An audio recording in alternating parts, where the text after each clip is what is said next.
we need to kind of just talk about the 100th episode. And I don't know, what has been your favorite moment so far in this journey?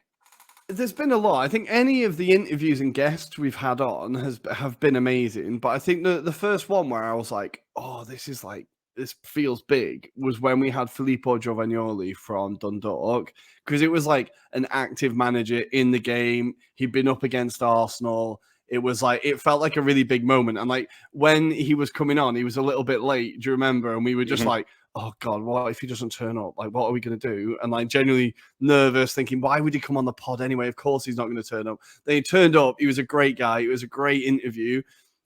And that was like the first time I was like, oh, we're doing something here. I think we're doing something. So I think that moment stands out. But honestly, all of the interviews we've done, like Paul Watson, Eamon Zayed, these are the ones that just come into my head. They've all been great interviews. Sheriff Suma, the AFCON. I've enjoyed a lot of it. What about you, Tommy?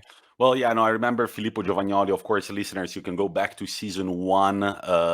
Maybe I'm going to find the episode 2. By the end of this episode, we will tell you where to find them.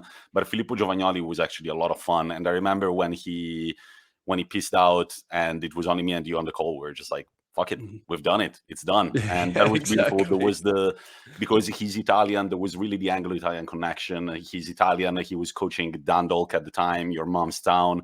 So it really felt like a great moment.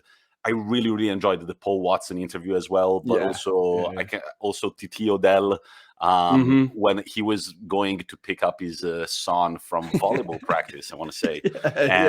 So the interview happened in 3 different locations: at the gym where he was working out, then in his car, and then back at home.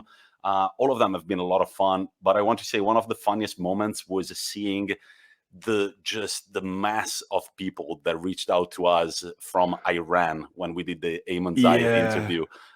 People writing in Arabic, things that I couldn't understand at all. I couldn't even copy and paste on Google Translator because I don't know Arabic, so I couldn't copy the letters. That was a great moment too.